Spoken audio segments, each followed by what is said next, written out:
conversations continue here at Davos 2025, and joining us now is the Minister for Skills Development, Jayant Chaudhary. Mr. Chaudhary, many thanks for joining us here in Davos. I would imagine it's been a busy last few days for you, meeting people both on the government side as well as the private sector. You know, the big story from an India point of view continues to be its people, the talent capital, the talent pool that is being leveraged not just by domestic companies but more so by global companies.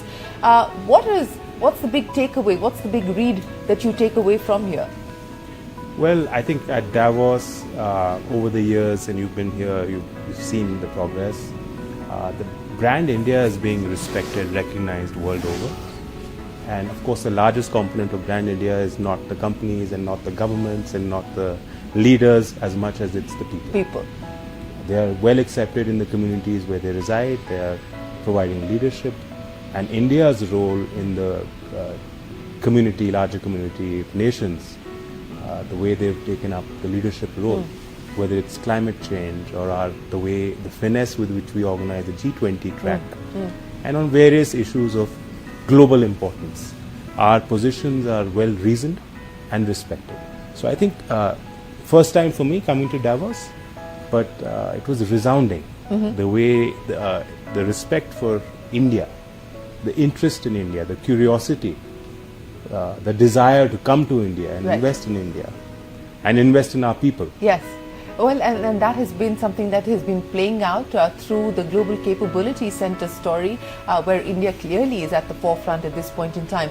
But, you know, speaking about skills development in the context of a high-tech world, in the context of an AI-led and an AI-driven world, a lot of the heavy lifting, of course, the private sector will have to do, but it will also have to be in conjunction with the government. So what's the plan now as far as being able to address some of these new sectors, some of these sunrise sectors, so to speak, from a skills point of view? So I think Indian government has been doing the right things.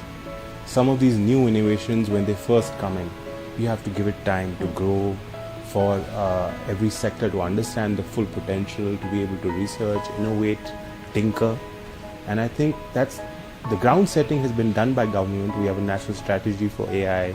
We're trying to do the institutional building. There was some catching up to do. Our capacity to compute, our approach on open system versus proprietary, and our usage of digital technologies, the way we've utilized them for providing a social good, for dissemination and delivery of social welfare schemes, is also part of that story. We know that 90 million plus mobile users, lowest data costs, there's adaptability of Indian consumers to accessing and using technology. So that is a kind of readiness that people can tap into. That's an open market. And I think even some of the AI story emerging, the innovation, the way government of India is saying that we don't need to have regulation, oversight, law as much as we need to have standardization, create resource centers, enable research. And let's unleash a new wave of private sector in India and let them take leadership on the global stage. We already have capacities. We have programmers, we have coders, technically minded people on STEM. 43% of women in higher education in STEM.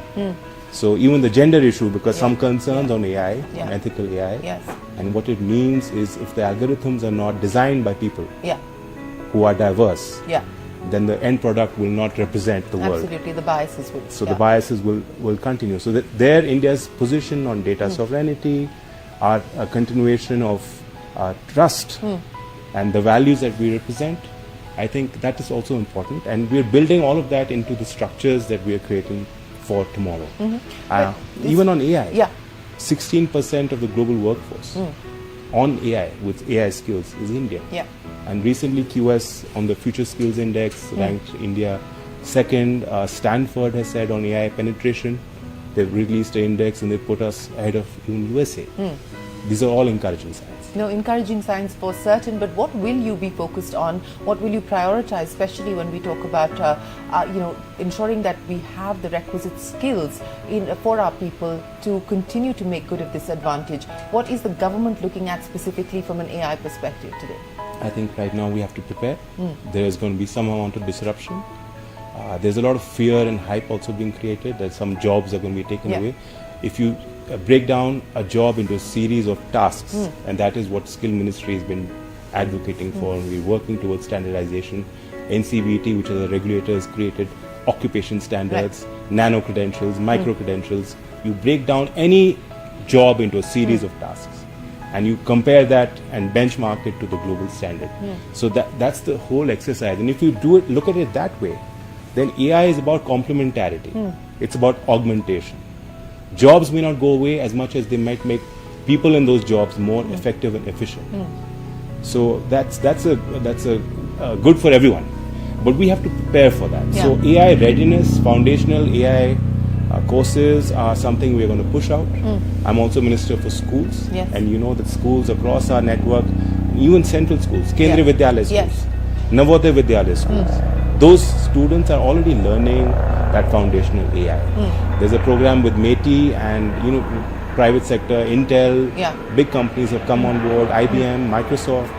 They're helping us design those shorter term courses so that we can certify that a large percentage of our population is AI ready. But I would still urge corporate India, because CNBC, everyone watches, all the business leaders watch, tune in. I think every sector needs to have a dedicated AI team to ideate. And when you say AI, don't think you just need engineers and coders. You need thinkers, you need philosophers, you need people who understand market, you need non-technical people to talk to the technical people and create the products, create the layers. So I think every Indian enterprise must have dedicated AI teams to understand, analyze and disseminate. There was also efforts underway to try and ensure that there is more of an alignment between the needs of industry and the skills that we are imparting at this point in time. And I know that this has been work in progress over the last several years. It will always be. I would imagine. But where are we at this point in time? Because, what you hear from a lot of industry players also is that, look, we have the jobs, but you don't find the people with the requisite skills. And then you have people saying, where are the jobs? So the thing is, in countries like India, there's a context to this, which are young, where labor is in mass supply, where there's a large informal sector. There's a natural progression to how things happen. We've seen that in other countries, development of countries. So our goal is to formalize the sector, creditize learning, create an appreciation for that, an aspiration for skilling, weave it into and integrate it to our formal education systems, so that students don't feel that degree nahi kar paya, chalo diploma kar leta. And based on skills, not a resume or a degree, should the hiring happen. And this is where we really need corporate India to step up. You hear so much talk about 70-hour week or 90-hour week. I'm not getting into that. I've had a position on that earlier. What is your position on that? I think firms that want to charge a client hours will talk in terms of hours. And firms that want to create a product and innovate will talk in terms of efficiency. So it's not just hours. We know, in government we know. People can sit in office and do other things. You need to be effective in what you're doing. And that effectiveness is very important. What Prime Minister says, that zero defect and zero effect, sustainably, climate responsibly, and creatively, and produce for the world according to the best global standards. That is what brand India should be. So I think what I'm saying here is that even as this is an iterative process, there will be changes that happen in the landscape. My ministry's job is to work actively with industry, so we're going to do regular skill surveys, skill gaps, skill assessments, and we are going to have to constantly retool our formal and applied sciences and technical education aspects. Further upgradation of the ITIs, etc., to meet with the new needs? That's a massive scheme. It's been announced and it's being worked out. There's a dialogue that is happening with industry and states, because you need active participation from them. We need to give them real ownership of this exercise. And that's where real change will happen. By when do we start to see change happen on that front, given the fact that the scheme is already in progress? I think we're already seeing change. Once you've started that dialogue, you have to understand that every state government must prioritize skills. And I think after the Prime Minister talks about skills, after the Finance Minister talks about skills, it gives us all a mandate and a certain power. And I think even Chief Ministers, our Honorable Chandrababu Naidu ji, I spoke with him, and all the Chief Ministers, Fadnavis ji, our Chief Minister from Telangana is here, Revan ji, Central Ministers. You ask them. Every dialogue they've had with every global leader, corporate leader, they're stressing about the skills. You talked about India's position in the world, and let's talk about it from the context of skills and people, because we have a young population. Our demographic advantages are often been highlighted as one of our key advantages, and we have an aging population in large parts of the rest of the world. Now, as part of bilateral engagements that India is doing at this point in time, as part of its economic partnership agreements and so on and so forth, how crucial will it be to focus on people mobility? Is there at this point in time a greater appetite, you think, for that? I think with AI, that's another aspect that we need to look at. Even the GCCs need to think about it. That today there's a globalization of work, and technological tools are there. Wherever you are, you can work from there and create from there and innovate and research from there. So I think there's a lot of reskilling and retooling that Indian corporates and centers that are manufacturing, producing for the world need to do to be competitive and to retain that edge. I think that's the basic story, that we need to constantly engage and consider lifelong learning to be an aspect for every age group. India's strength is our people. Our median age is about 28 years. Yes. But that's a dividend if we are used productively, if we empower our youth and enable them. So what will the headline be for the Skills Development Ministry in 2025? What should we expect from you to deliver on? I think it's a continuous journey. And I think I've set my own targets for myself personally. Prime Minister and the PMO continuously monitors the progress. What he wants from us is a convergence, a whole of government approach.